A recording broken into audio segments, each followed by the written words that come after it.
Hello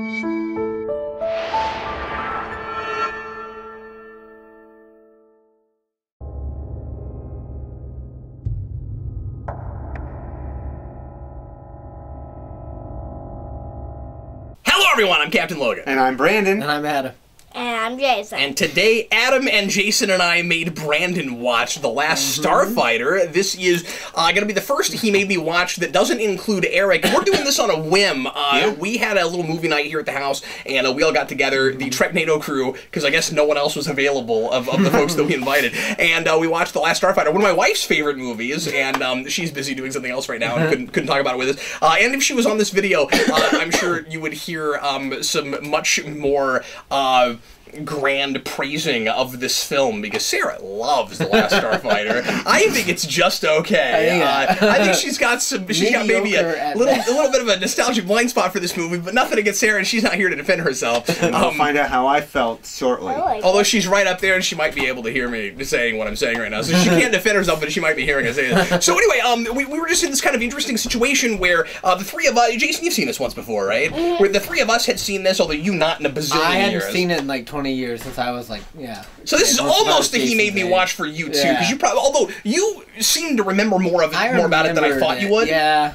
Because you would point things out, and you would remember what was coming, and you'd be like, "Oh yeah, that's right. There's that robot guy, and then this gross thing's about to happen, and then Mark Alamo, and then the weird backwards alien head guy." But that was really weird. It's really weird, and I have a feeling that a lot of this discussion is going to be, boy, that was weird, wasn't it? Yeah. So anyway, we're in this weird place where some of us the four of us have watched this movie, and so it ends up being kind of a nice he made me watch. I've been telling Brandon to come over and watch this with us forever, and finally we officially made a movie night and had Brandon over. So it was Brandon's idea to go ahead and do a video, and I thought that'd be fun. So here we are. Before we get into the movie, I thought it might be fun to refresh ourselves a little bit by going to Fun Trivia and taking a little Last Starfighter quiz. So that's what we're gonna do. Somebody on funtrivia.com, which is my favorite place online for trivia. I've been using this website for years. You can make an account and go on there, and there's a lot of stuff, a lot more stuff you can do if you pay a monthly fee. But if you do that, you can go on and you can make quizzes. And these are all like user quizzes, and it gets really obscure. Some of the cool stuff that's on here. That should be right up your alley. So somebody did a 15-question quiz, and let's go ahead and take it right now. Here we go. And there is multiple choice if we need it. Who played Alex Rogan, our hero? We looked this up. We were talking about this guy. It's Lance Guest. Lance Guest, who we discovered hasn't done a whole lot else after this movie. Other choices? They're mostly all, like, people who I mean, we can read them if you want to. Damon Affleck and Hamill, right. Well, one of these things is not like Name another Lance Guest film. Ready? Go. No, he's been a character actor since then, and he's still in Hollywood, but he does mostly really minor things on TV shows and stuff. I think he gives an okay performance for this material in this movie, and maybe deserved more chances as a leading man. I don't know about you. I don't know what you think. I mean, I thought he was okay. I was, like I said, I was having flashes of Robert Hayes in Airplane, the main character in that movie for some reason. I don't know. For some reason, I kept relating him to Lone Star from Spaceballs. Yeah, but like Bill Pullman's a lot older than him, and I know, but he looks that much like Bill Pullman. It's not the looks. It was kind of the acting and the kind of the situation he was in. It just for some reason really believe him as a hero. Yeah, more or less. Yeah. I think he does okay with the robot, mostly because he's just having so much fun. Yeah, he was good with that. Yeah, that part was his best. That was kind of hilarious. That was his best performance. He was better at the robot than he was with the. Well, like I said, he got to explore his acting chops a little bit. And maybe some of that is because the robot is making fun of him a lot, and it's almost like the movie finally being a little bit self-aware about how slow on the uptake its hero is. That's a thing with this movie. What is the name? What is the name of the trailer park that Alex lived in with his mother and brother? It's Starlight Starbright. It's Starlight Starbright. That's what it is. Yeah, it kept flashing. I remember it Alex flashing. scored. Yeah, and it does it a ton at the end. That's one of the things that stuck with me when I was a kid. Was just getting into the credits, and then it keeps flashing, and it's in the corner. Alex scores the record playing on a video game at the store. We'll talk about that. What is the name of the game? Well, of course, it's Starfighter.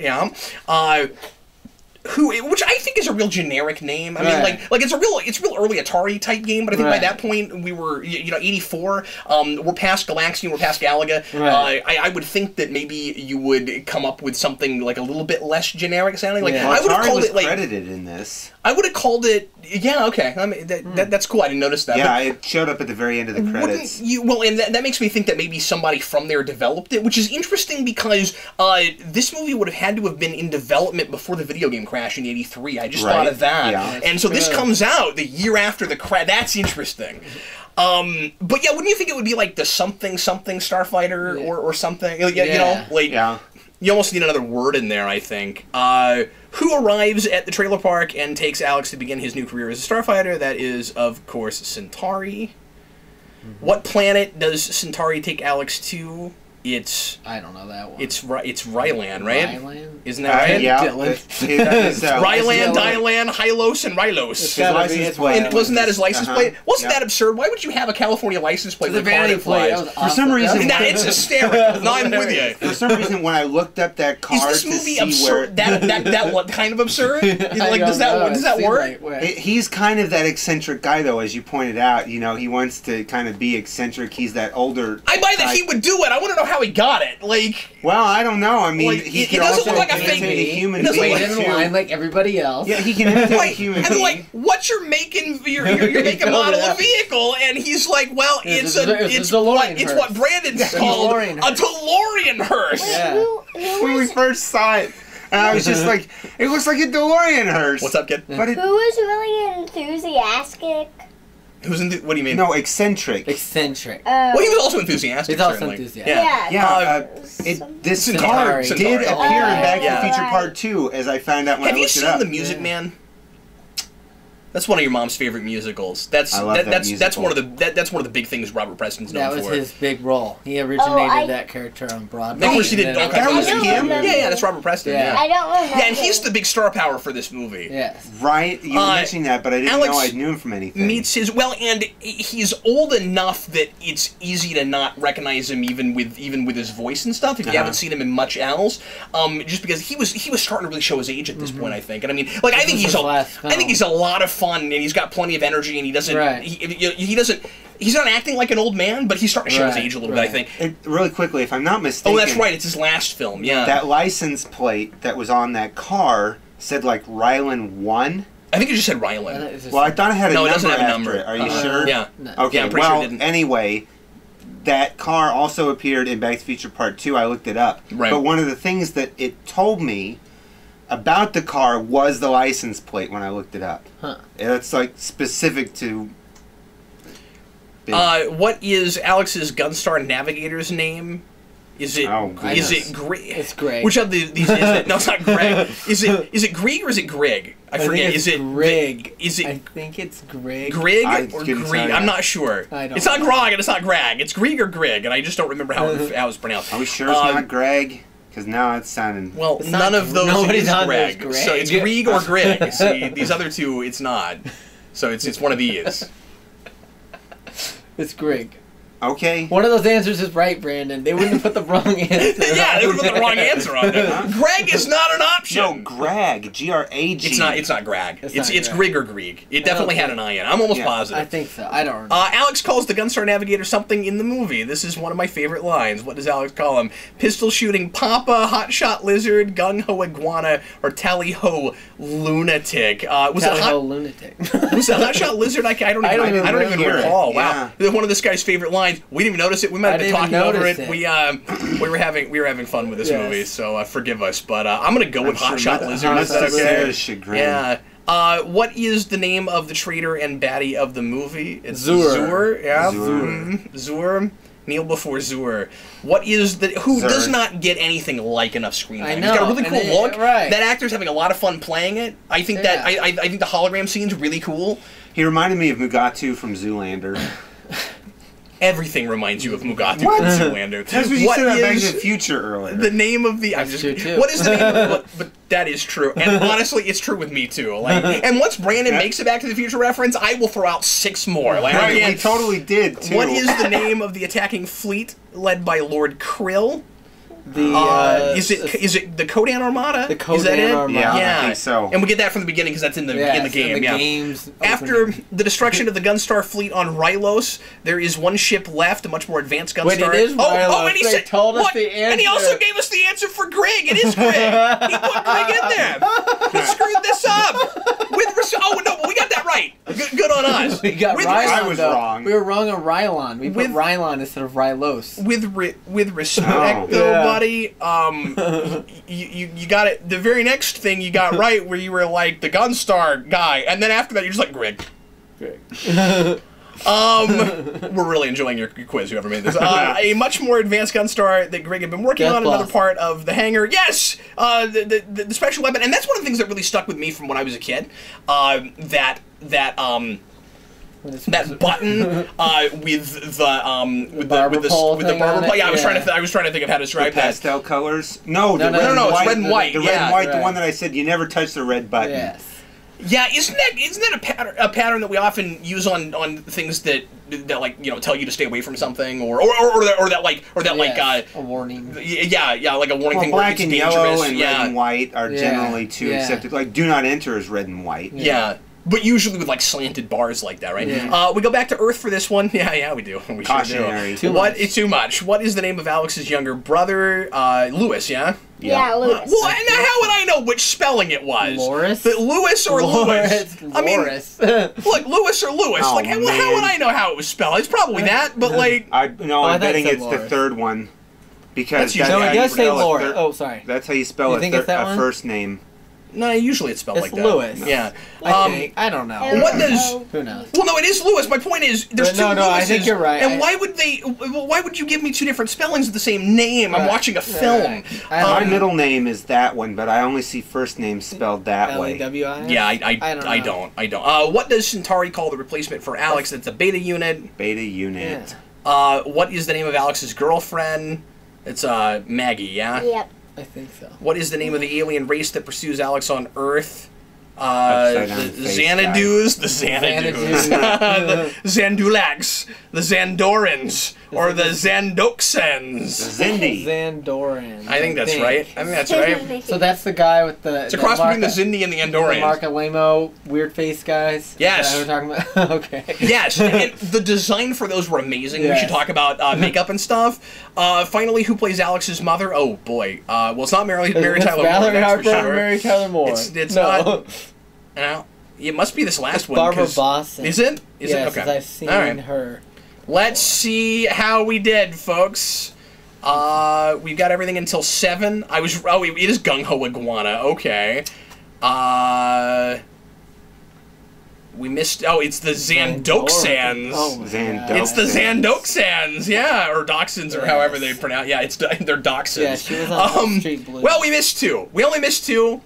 Yeah, so... There we go. Yeah. Alex's mother is that Barbara Boston? Yep. Mm-hmm. Yep. Barbara Bosandart. Yeah. So, the first thing I want to throw out real quick before we get Brandon's thoughts, because he's never seen this before, is the makeup and the outfits is way above anything else production value-wise, right? Spent too much money on that, and they had nothing left. The producer did a really crappy job with the budget on this movie. You think so? Yeah. He didn't allocate right. They should have spent more on the CGI, on the beginning CGI. Or not use CGI at all. The costumes... Part of the reason I thought to go ahead and watch this, besides the fact that we've been threatening Brandon with this forever, is... well, I didn't think it was a threat. That's just what I say when I throw things on people. No, but we've been wanting to show this to Brandon for a long time, and but the other reason I thought they'd do it recently is because Robert Fletcher, the guy who I interviewed a few weeks ago, who did the costume work for the first 4 Star Trek movies, he did this movie too, and he of course designed all the aliens and all the costumes and stuff, and we were seeing potential influences on later things from this movie, which is really weird, and I have a hard time thinking that it didn't influence those things. As B-movie as a lot of it feels, the look of there's some really like original, distinct looks for some of these aliens. Yes. And you were calling out quite a bit of Bab 5 stuff. Yeah, like. And some of that could have been coincidental. Yeah, I don't know, but. But you said what, the Minbari especially? The white, yeah, they kind of look like the Minbari a little bit. Only it was hair instead of bone. But yeah, and then there was a guy that looked like the Pakmarov from Babylon 5 that had the squid face thing going. But yeah, I will say this: some of them sounded like Cylons in this movie. Yeah, the guys in the spaceship. It's really weird. The guys that look like Judge Dredd. The Judge Dredd. Yeah. They had the Cylon voice, but their mouths didn't move. But they had mouths. They had like human, like flesh, like biological mouths, but they sounded like a robot. They should have like sewn their mouths together or something. Yeah. I like the voice translator thing. The thing that they put on their head. Yeah, I mean, it's nice that they give us an explanation for things why like that. Could do that. Yeah. And then there's the guys that are a little bit Jim Hadar-esque, and the look is that good. It's very good, yeah.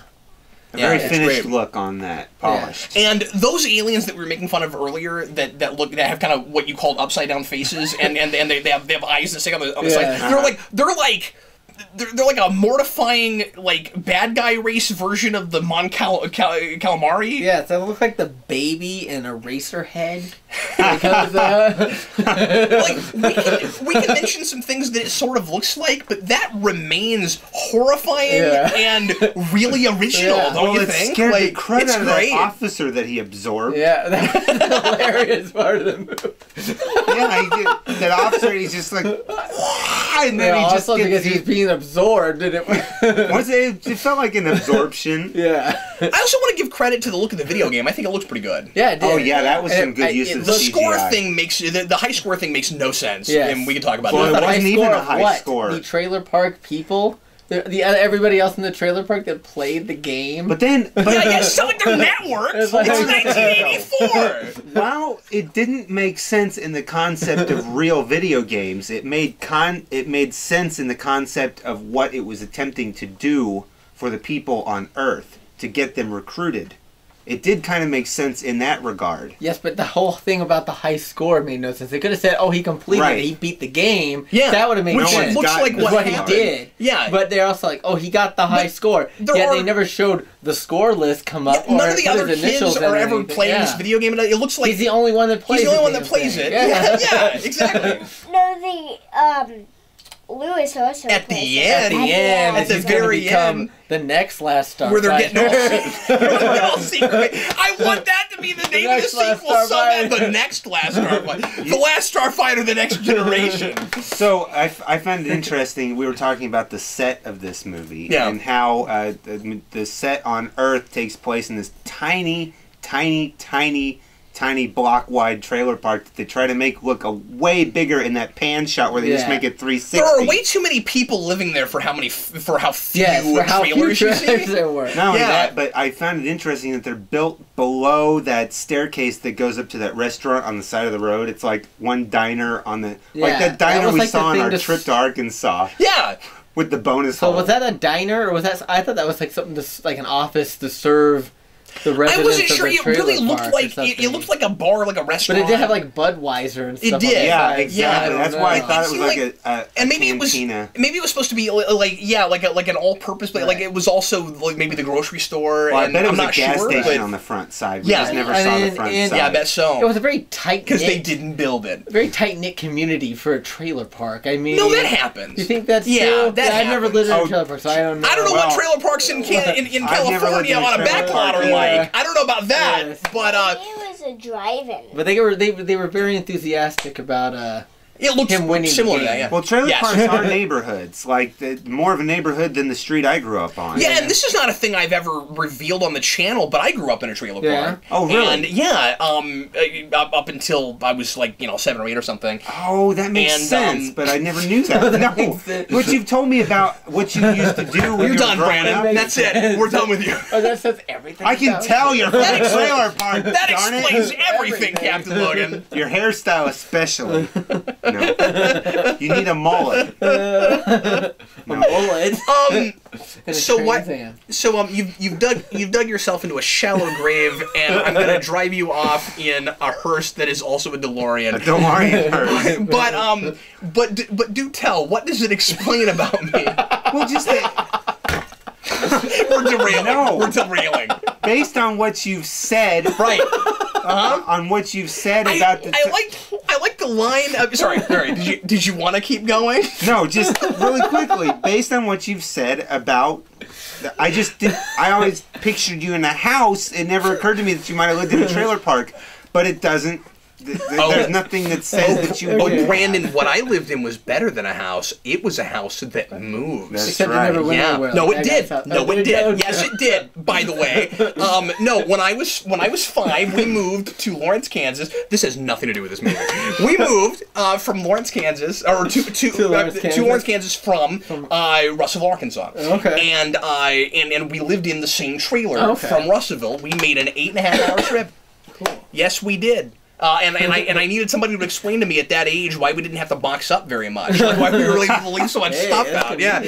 But anyway, no, I really liked the line that Grigg, now that we know his name, see that was a nice refresher that we should start taking quizzes on everything we review. That Grigg has where he talks about the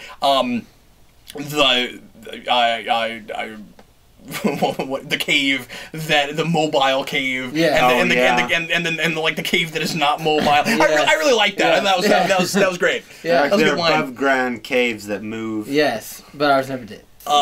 That scene I think could have been a little bit more effective in paralleling those characters and drawing a connection between them and making that guy a little bit less generic. But because it ended up playing for comedy in a way I'm not sure it meant to when it shows his wife. It looked exactly like him, only with a woman's body, and it was just like they cut out with an X-Acto knife. His head, and she had like a sash or something. It's hysterical. Yeah. And then they had like a vacation shot. And it was really bad. This was like a selfie. That it was like hilarious. really close up. Selfie from the mid '80s. Yeah, no like way. We're jumping all over the place, and I want to get into story stuff. But first of all, most important thing, Brandon, did you like this movie? As a matter of fact, I'm feeling it. He's feeling it. Okay. And the reason is because I'm taking stock for the fact that it's 1984. Yeah. And I'm remembering the other video game movies and the movies that I love from that era, such as The Explorers and Flight of the Navigator and those movies, and I think that it fits very well into... And weird to me that you didn't grow up with this movie, given those. Right, exactly. Because my nostalgia for some of that stuff is all connected up into this, and of course I didn't see Tron until a little later, and I grew up with this movie. I will say that you mentioned those two movies. I like both of those movies as a kid better than I like this movie. Yeah, so I don't know. certainly. Oh, well, there you go. But the thing is that I just never got around to this one. I've heard about it for decades now. I think this is as good or better than Flight of the Navigator. I think it holds up a little bit. I think it makes more sense story-wise. Really? I did a science fiction rewind on it, and the middle, I won't sit here and review that, but the middle sags real hard, and it's just kind of this pointless road trip, and then when you get to the end, they kind of have to wrap it up real fast. Yeah. And the time travel thing ends up being kind of nonsense, and the conflict is deflated real hard because the idea is supposed to be well, it's a real big deal if a human being goes back in time. For whatever reason, the aliens can go fragile. back with no problem, but he's fragile. His bones are too fragile for the trip. And so you wonder why he picked him in the first. Aliens inside and then you wonder why he picked him in the first place. And then like the Navigator thing actually doesn't. It was an accident though, wasn't it? No, it wasn't. Oh, really? Not real. Well, it was an accident that they were stuck there, but he picked him up on, and the explanation for why he picked that kid was why not. Okay. And well, I know why not, because you can't use the methodology you usually use when you go experiment on things, because the idea is, and this is real convoluted, the idea is you go back in time and then, or like you take them to a different place in time and then you put them back in the time stream where they belong, and it was real strange and convoluted. So this holds up better then. Yeah, this holds up better, the first act of that movie being really cool, where he gets, abducted, and then he shows up in the future and his parents are like, oh my god, and that's the stuff that sticks with you. Interrogated and all that What I stuff. said in the rewind is that it has an incredibly interesting premise, Right. and that's all they had, and they didn't really know how to tell a story with it. Yeah. And That's then too bad. And they were I trying to haven't make seen it in a it long look like a fun sci-fi action thriller for families, and they should have like they had a hard time deciding, is it a family picture, is it a dark scary sci-fi what if movie starring a kid. It just could not decide. But anyway, my issues with this movie aren't that it doesn't make sense for the most part. You know what I mean? Right. Okay. There's very little star fighting in the movie called The Last Starfighter. that's true. Well, the problem with They're Flight of the focused on Navigator is more- that he's not really a navigator, and he doesn't know how to get anywhere. And anyway, They focused more on the word last. yeah, Yes, of course. and I felt And like that the was a little ending was very contrived. anticlimactic. I don't know, for some reason. Yeah, I did too. Yeah, I mean, it and was not just only like, that, but oh, they didn't they show any of defeated the him. civilians at that awards ceremony. It was just Yeah. a couple of extras in the background for the parade. It seemed like very easy what he did. Like when he beat them, they didn't. It didn't seem like that weapon thing was cool. there wasn't a though. climactic. Yeah, it was. A That was climactic cool. build up. Like the Death Star run. It in built Star up to Wars the or weapon, something. I feel like, and then after that, it just petered Yeah, but and out. then he blew up, and then they're just like, well, what do we do now? We die. Yeah. And then they explode. Yeah. That was it. As a great delivery, though. Yeah. That was the best I part. love That was that. it. Yeah, that guy's best line. Yeah. That was my favorite line in the movie. Because we die. Yeah. And what do we do now? Well, how did you like we the die. movie, Jason? What? How did you like the movie? I Look at the camera, buddy. actually, I really like it. You really like it? Yeah. Yeah. Have any more to say? Well, Well, the game is weird because you have to I didn't really get the point of the game because I didn't know what the point of the move thing, and there's a button on top of that has it shoot. The joystick? Yeah. Yeah, that's Well, it's just how like a that regular tends to- video game. Yeah, but I don't think Jason has played with a lot of joysticks I don't before. think he ever- well, yeah, okay. or Yeah. cabinet. Yeah. So, game. Well, So- ones that have buttons on them. So the thing with the game is, I think it does a good job of simulating what he's going to do decently well. The display's the same, which is Yeah. easy because you just make it the same display. Right. Pretty much. Right. I mean, there's differences, but the main issue with it is it would be a very different experience if you were also in a chair flailing around all over the Right, place yes. as you were firing at Uh-huh. things. Not to mention the fact that your life was actually being threatened rather than just Yeah, that's definitely a factor that we're Yeah, not considering. yes. Absolutely. Well, that's kind of why. this test would not have So accounted we're not for thinking that, about environmental, that. right? Or There's basically moral just saying, okay, fortitude. he's got hand-eye coordination, but we don't really know what his temperament is. Right. Well, that's why his co-pilot said something to the effect of, or the navigator, what was his name? Grizz? It was Greg. Greg. Greg. Thank you. I should remember that. I have a He friend was whose real last grizzled. name was that Greg. guy. Yeah. I Okay. should remember okay. that. Yeah. So That's his last he name. Says, Greg Griggs. he has a Greg. line where he says, "I figured that throwing you into live battle would bring out this glorious starfighter in you." And which is a real didn't. That throwaway. seems really bad logic to me. But, Right, it is, but at the same time, that's kind of compensating for the fact that is a different environment. He was trying to thrust him into the different environment. I feel like that's like early 20th century dads throwing their kids into the lake. Swim. Yeah. Uh-huh. Yeah, and the whole universe depends on it. But a couple of things where the movie is really thinking, at least in how to make this kind of goofy premise work. Yeah. Because I like the idea of we'll throw down video games and use those to like recruit people. I think that's a really fun idea. Yeah. And Would there you are like to play a game? there are certainly other movies that especially the one that Brandon is referencing poorly. No, I'm kidding. Where Hate on Brandon every day, Hold Geekvolution. on, you brought upon yourself, man. Ah. That trailer park you're jab. I'm going to use that from now on. Well, that explains the trailer park. Well, you know what I think about you, Cap? You came from a trailer park. No, you see, this movie really resonates with me Because of the trailer park. I do. And we have this weird catch-all store right across from us where you can get everything, Park gas including Bud station, Light. Including beer. park bar. And yeah, and it had one video game that no one else on the block Oh, played. played. Anyway, I think so you have other movies where you think you're playing a video game, but you're actually killing people, and then here Ender's Game comes to mind. it's more benign than that. Where yeah, of course, and that's one of the things that starts that whole trend, I think, with that subgenre of science fiction, really. But here I like this kind of more benign thing where there's a guy that decides that might be a way to recruit people. Now, it doesn't seem like until that part of that base is destroyed that they're short on starfighters. Right. So I'm not really sure why they need this recruitment program.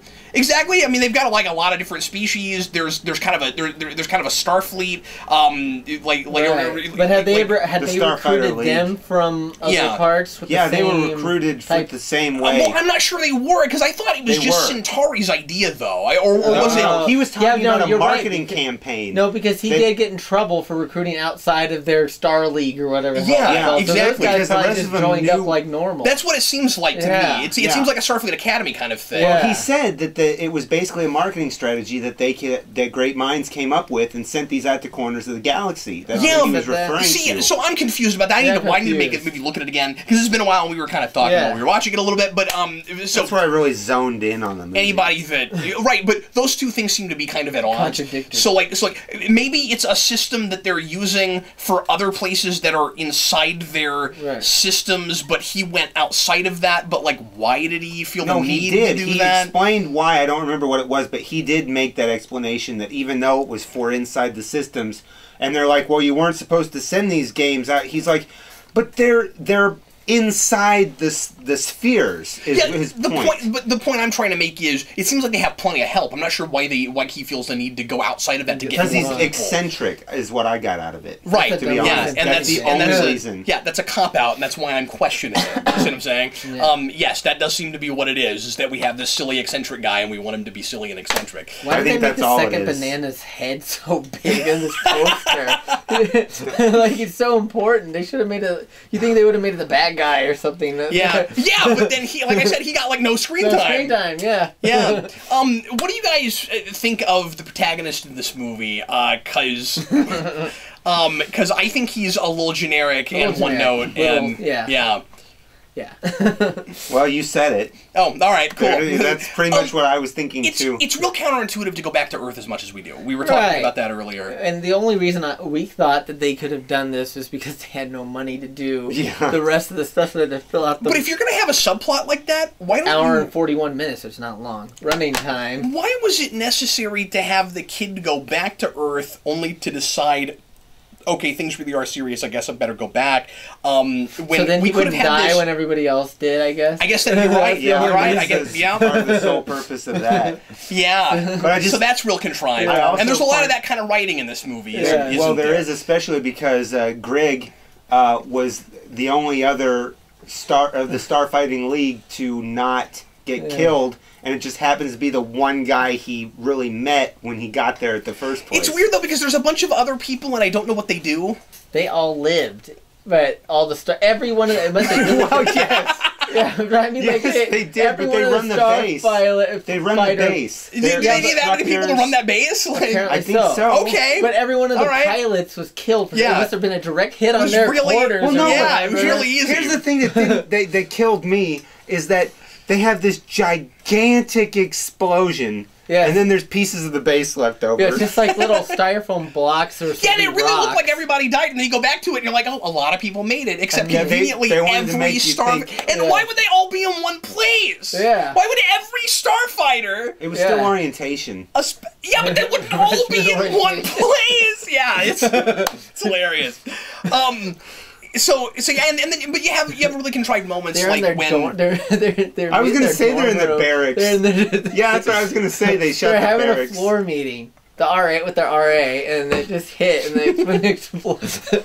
Took them all out at once. You're so right. And then you're so right. Yeah, their RAs are like the bad guys like hiding booze in your room. Yes. The bad guy's like, I've been watching this academy for 5 years, and I got the pattern down. I know when everyone is going to be in one room. Yes, I know what's going on here. I'm going to take them all out. You got that really contrived bit that jumped out at me where the robot is just now finally explaining to the girlfriend that he is a robot because she's really confused about why he's acting the way he is, and I guess that's supposed to play for comedy because he doesn't understand dating and he's only a perfect copy of the guy. And then but then Mark Alamo with his, and we don't know if that's actually Mark Alamo still under the head I believe it is. I choose to believe it is. That's Ducat in DS9 if you don't, because there wasn't 2 credits for that character. They wouldn't give the mask guy credit for going. No, they certainly wouldn't. But to your point, if it is just his credit, he probably is under that. He should be. But anyway, so if you don't know who we're talking about, Mark Alamo is the big bad in DS9, Ducat, and in a lot of things before Deep Space Nine, he's not just a character actor. He's like an extra that will get like 1 or 2 lines in things, and they cast him because he has a distinct face, but they want somebody with a distinct face and voice that isn't going to actually be involved in an episode or something.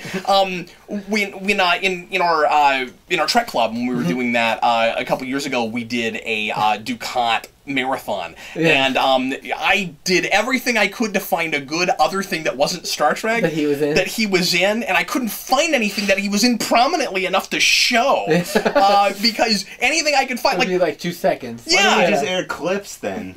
I mean, we could have done that. I don't know, but usually I try to show something else they did, and he's not in anything long enough. Yeah, like I saw him once as he was a cop. He's in a Quantum Leap episode, and it's also the most depressing and preachy Quantum Leap episode there is about the civil rights movement. He was a cop in the TV movie Helter Skelter about Charles Manson. Oh, really? Yeah, okay. Really brief. That's something that's one of the earliest things I've ever.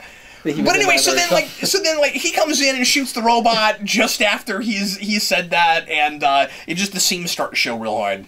Yeah, but why does he get shot at the moment he's trying to explain, to emphasize the point? Yeah. In T2, the Terminator cuts this whole thing off and tears off the skin that show his robot hand.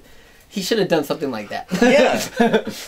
Yeah, it seems like it's just lazy writing, right? Like there's no reason to look much farther into that. It's just in that moment we've decided we're gonna let her know before we decide the alien is gonna start attacking. And I mean, I guess the one nice thing about that, as contrived as it is that we don't have to live with her for several scenes not believing him. We don't have to do that whole thing. Right. So I mean, I guess that's nice. It's nice that by the end of the movie, she believes that he's where the robot said he is, and we don't have to do the whole "you're a crazy person, you're not actually going into space" thing. But yeah, it's a really counterintuitive choice to have the kid come back to Earth, and like in the middle of it. Usually this would be a hero's journey type story where you go off and you find yourself, and when you finally come back, you're a very different person.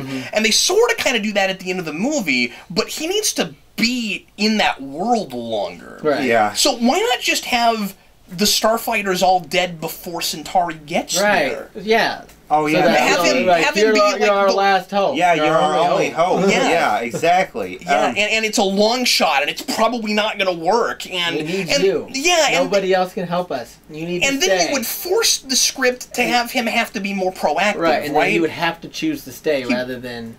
Run away from exactly.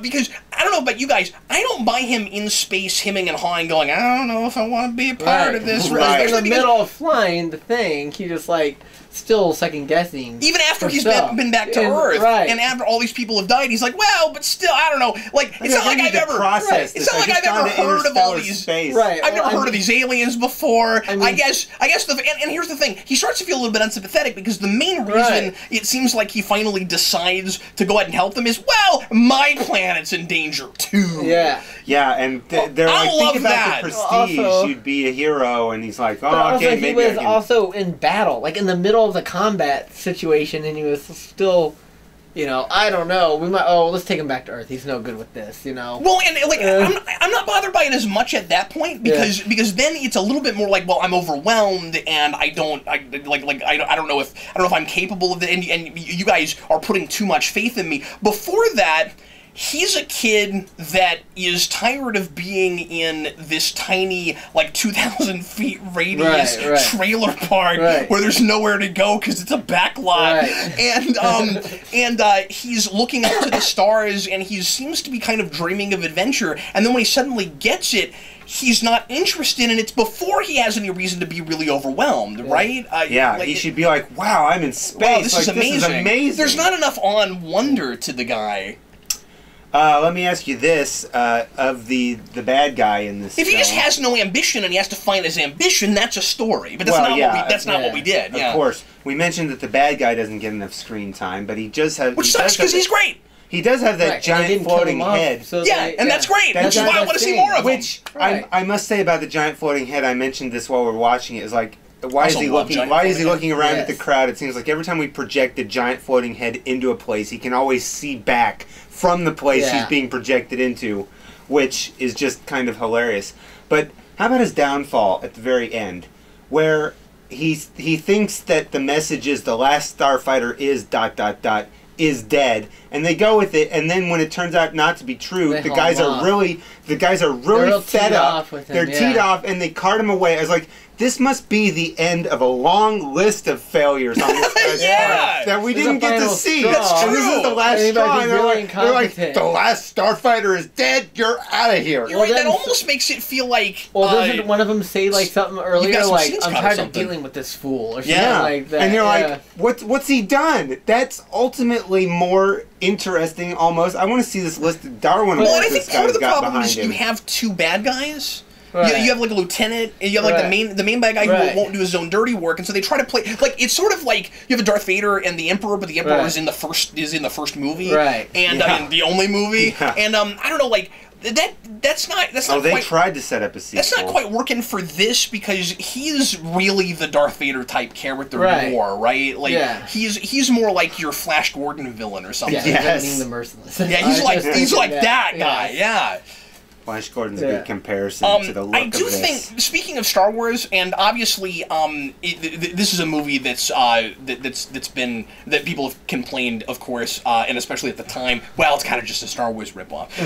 But it's a Star Wars ripoff that takes place in present day. So you take a kid and you put him in Star Wars. What's kind of nice about, or one thing I kind of like about this premise wise that doesn't really work in execution, as we've been discussing, is you take you kind of do the inverse of the end of Star Wars, and you have it happen at the beginning and with the good guys. So you basically have the destruction of the Death Star, but it's the rebels and the bad guys make that happen, and so they kind of subvert expectations with that. If it had been me, and I'm saying this obviously with a lot of hindsight, if this had been me, I would have opened with that scene. Yeah. And then go to the trailer park. Right. That would have been interesting, yeah. Although I like the idea of the kid like the stinger or what do you call teaser, it? The teaser, yeah, the cold open. I mean, like the kid playing on. Now, on the other hand, you know, the kid playing on the video game machine, and then he sees the world open up. You do kind of want to get that from his perspective, and I also like the idea of the whole movie being his eyes in. Certainly, but I still think that the movie works. That the story they're trying to tell would have worked a lot better if like he's the only person that has any chance at all, and everyone is dead before we even get there. He's the only hope. Can I also say that the movie tried numerous times to give us exposition and did it very poorly, like almost every time. Like when it first tries to give us a little bit about what's going on inside the video game world, I didn't get enough of. You all right? You want to go to bed? Okay. I didn't get enough of the sense of what was supposed to be going on, and then it took me a minute to kind of get it when he was up there that this was. I figured out that it was a training program, but this kid took forever to figure that out as well. He's still trying to put it together, and even when he sees the face and he's still not getting it. And then it has to be explained to him, well, he's the expert at the game. He should have put this together a long time ago. But then they say it at least 3 different times to try to get the audience to understand it. I feel like they could have done a better job with a more explicit introduction to the game. I don't know, maybe. They spent an inordinate amount of time with exposition throughout the entire movie. I mean... That's true, too. It feels like a setup movie... For their sequel, a franchise that never happened. Yeah, certainly, and it's origin this story. It's a much simpler. it's a much simpler story than the way they're kind of treating it, I think. Right. And it's not very long. No, 40 minutes. No, and it's padded real hard with that trailer park stuff. Right, and with this, they spent very little time with the actual, conflict dealing with that. I mean, basically there was 2 scenes or whatever, where the initial where they're fighting, and they find that transport or whatever, and then they're hiding, and then they face off with the baddies. What's really interesting is we haven't even talked about the CGI with the ships and stuff, and how this is a really early CG movie. Mm-hmm. It's interesting that it feels so low budget, but a lot of the production value is what elevates the material. Mm-hmm. Like if and I know we've talked about this already, but if you didn't have some of the really cool original looks for aliens and stuff, we wouldn't be talking about this movie now. Right. Do you think... Well, that's absolutely true. I want to ask you this. Do you think that it's possible to cut out some of the Earth stuff and turn this into like a 30-minute television episode type thing? Yeah, I do. Because I think it would work better that way, personally. Yeah. The CGI... It would even be really easy to cut out all the bits at the end with the girlfriend and everybody going, well, you did this to my... me. That was a long denouement for this movie. Well, and I'm not even complaining that it's long. I'm just saying that, it would be really easy to make a cut where you didn't even ever know that the robot happened. Right. Like, that would be really... And I'm not even saying that and the idea that they would think, well, we better replace him with someone so that people don't think he's gone, and they call it a courtesy. I like that a lot. Right. So there's a reason to have that there. I don't know that it should be a full-blown subplot, and I think it's played for cheap comedy. Right. The fact that in the end, Alex is known to be missing anyway because the robot blows himself up to get rid of the other bad guy, which you could work around in a cut. The fact that he ends up missing it all over the span of what seems like 2 to 3 days, maybe at most, that would lend itself to being able to cut out the android. I guess I wasn't sure why the bad guys were after him on Earth. How did they know he was there to begin with? They think he went back to Earth. I don't know why they would know that. You're right. And what was weird about it is Centauri says that's the reason the robot is there in the first place. Right. But if they're only there because they thought he came back to Earth, Centauri didn't expect him to come back. Centauri thought he was going to stay, was confused that the kid didn't want to be a starfighter, which... That whole thing was weird and silly, and Centauri ends up not being I like the performance, but he ends up not really being much of a character, because he should kind of understand that this is going to be overwhelming for a kid, and that he, maybe, I don't know, doesn't want to go off and get killed and stuff. I would have liked the guy to have been more proactive, but Centauri's weird for not thinking of that stuff. Right. Excuse me. Yeah, that laugh. Like, what was up with that laugh? That guy's... Oh, I always liked that, but that's one of the things that stuck with me when I was a kid. So maybe, but it was weird for me. I was just like, this is... he doesn't understand the concept. Yes. Well, but maybe, that's probably just one of those weird alien things. That's how his people laugh. I guess it could be explained that they knew where he was because there was, spies in their midst because that woman with the poker visor put the poker visor, put the plastic explosive on that console. Oh my goodness! Okay, that plastic explosive. I was expecting that to totally destroy the base. Yeah. It's just kind of zapped a console. The bar of soap with the timer in it.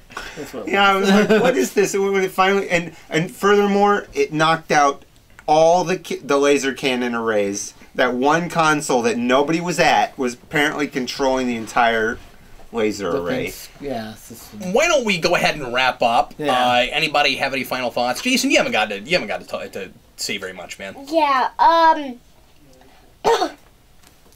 felt like when I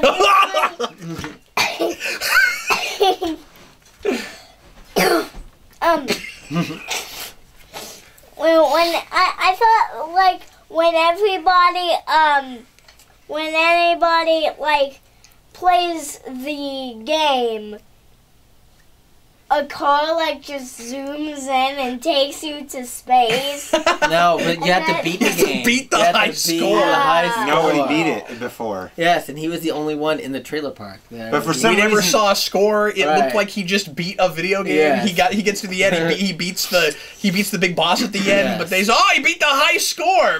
It's not like rolling a Gallagher machine. know. Like I'm assuming that the reason that machine was supposed to have ended up in Vegas is for sheer number of plays. Yeah, But yeah. however, I think that a gambler is probably not the best type of person you want. no, it makes a lot of sense though because what Centauri's probably think. I'm probably reading too far into this, but in 1984, the majority of people touching those machines are going to be kids. And what there is to do in Vegas for kids when you bring your kids to Vegas there's not a lot, and it's probably just some game machines and some arcades. And maybe for practical reasons too, that might be a city that's nearby and it accidentally got put there. Yeah. To just well, they are in the middle of the desert. So it seems could like be the well, backlot. I mean, it's claim in in the California, but right, yeah. but it's the desert if you ignore the mountains. Right. I'm sorry, what was that?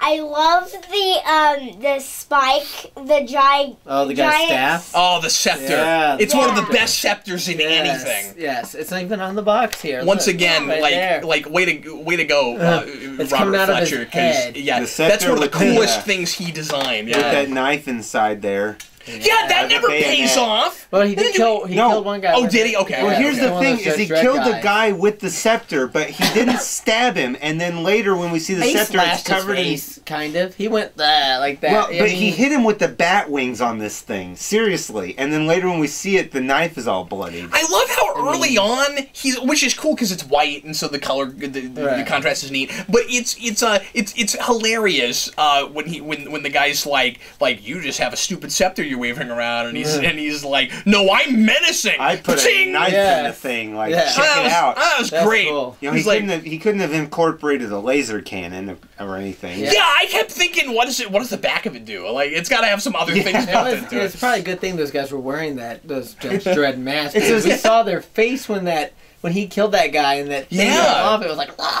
he's really scary.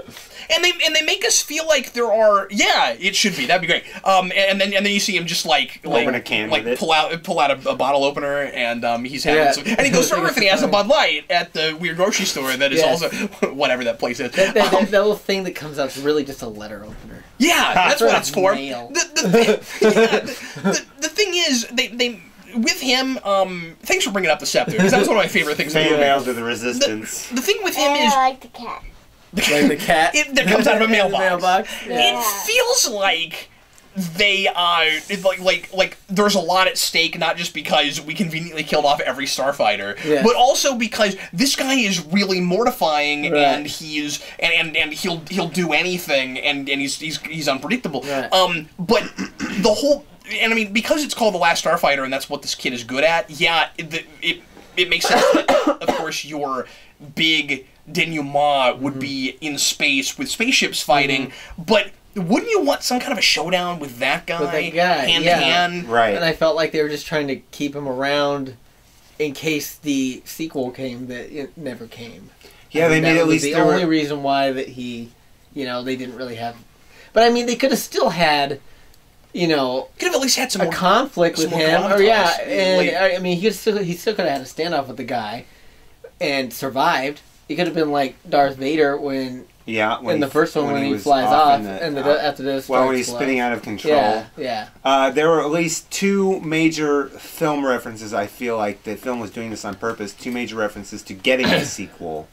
Yeah. And it just never I don't know what the they're box really office trying on to was. Establish. Yeah. Yeah. Well, they're like, we want to keep you here to establish a new starfighting league. Okay. Yeah, that makes sense. And your kid brother is going to learn how to play the game. Right. So he's going to get the high score.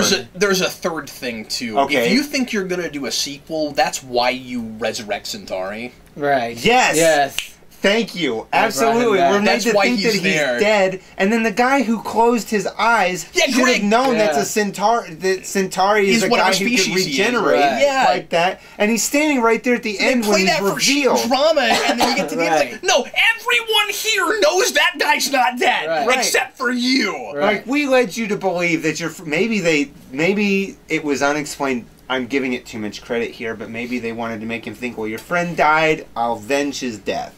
Like, Yeah, it was like maybe. they were setting him up. Yeah, the real reason was so that we would get to the end and go, oh, cool, he's not dead. Yeah. And like that did. I don't think that works on anybody. So all three sequel setups happen within like a 5-minute period. And I guess it's well, that's what you do at the end of a movie. Yeah. That's true, but they I went think back the other, to Earth but to I think- pick up the girlfriend. so that she can just be written out in a sequel like in Right. Back to the Future. Back to the Future. Yeah. She'll They're just, gonna put her on she'll the just get laid on a bench bench. somewhere. That's yeah. why I made the. That's why I made the comparison. Like now she's seen the starship. Yeah. Like yeah. she's They're got to gonna go. Sleep induce her. Yeah, that's right. That won't mess up the timeline at all. And she'll be played by a different actress. Yeah. Anyway. Like somebody comes out and sees that girl on a bench. That's not going to change anything. All right. Well, I think we've identified all the '80s tropes Yeah. and all of that. You Well, know. and there's of course a whole bunch of Star Trek and Star Wars in this. Oh, And yeah. partly because Fletcher's working on this, and you can see some of his Star Trek influence on this movie. This would have been. Right around the same time as he was working on Star Trek 4. Well, Star Trek 4 was 86, I think. So 86. he hasn't Yeah. done that He would yet, have just but he would have just done Star 3. Trek 3. Yeah. And I think you can see some of that. I think you can see some Star Trek and Wars, obviously, in the in like the consoles and things like Right. that. Oh, yeah. It's one of those things where like something was in the air. This is what 80s science fiction movies. Right. Well, I will look say I like. didn't think they were as they're not as good as the Star Trek consoles from that time. Or No, the certainly Star not. Wars. I No, they're very- It's kind of like they're very Bab. It's generic. kind of like Bab 5, It's also honestly. like They Bab are 5, generic, yeah. but they're almost like a combination That show of has the two. terrible Like graphics if you for those combine the things, two yeah. and then dumb them down a little bit, that's kind of the consoles. I mean, it in was this just movie. buttons with nothing on them. And Well, stuff. except for that pastel slide that the guy used to get in the Yeah. star drive. Yeah. I also wanted to mention the main theme. I thought we were done. The main theme in the score is okay, but a lot of the stuff around it is real Generic. obnoxiously derivative. Right. Not just generic. There is way too much Indiana Jones in this score Yes. for the kind of movie it is. The main Music theme, by though, Craig Safan. I the don't thing know who that, that Let's I look him up was and see if there's anything noticing, else.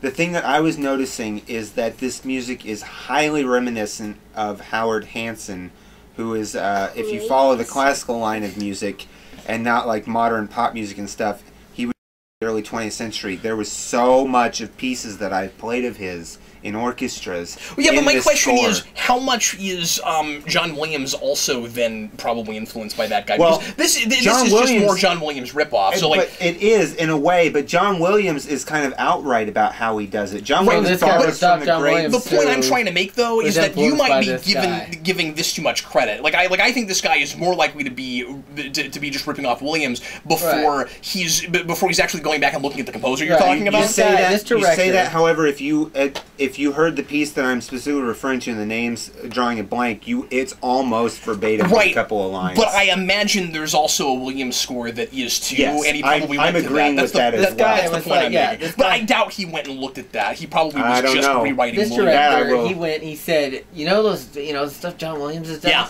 Do Yeah, that." exactly. That's Yeah. what he said. Sure. Somebody couldn't have been ripping off Alan Silvestri. No, That'd be it's a weird not. score. It is Yeah, it would. generic, but it is generic Yeah, in a well, this lot of guy's places. worked on a bunch of little movies, bunch of stuff I've never seen. He did the fourth Nightmare on Elm Street movie. Like he hasn't and he hasn't worked since 2002. Oh, wow. In movie, yeah. So Hmm. he didn't really do very much. Yeah, and he's still around. He's just not working in Hollywood. But anyway, well, anything else anybody wanted to make sure? To bring up? I'm No. good. All right, cool. We exhausted this, I think. Well, Yes. all right, thanks so much for watching. We sure appreciate it. And Eric and I will be back soon with more He Made Me Watch. And these guys and I will be back with more Treknado. Jason, you have the last word, sir. Last word. You got nothing. No, you got nothing else to say? Maybe. Well, gonna look at the it's kind of like Back to the Future. I mean, Because it has a DeLorean. That's also a DeLorean. worse. yeah. Or Yes. And the whole good friend thing, and the whole doctor thing, and The what thing? Doctor thing? I don't know. That's what I don't know the doctor thing. I think he's saying Centauri is like Centauri Doctor. That's what needed he's a saying. doctor. Doc Brown. Yeah, well, apparently not. Apparently he was but just fine. I have no last words. All right, thanks for watching, folks. We'll Thank see you you. again next time. I'm Captain Logan. This is I'm Brandon Grimm. Brandon. And I'm Adam. And this was Adam, and this is Jason. Yep, that's Yep. right. See you, folks.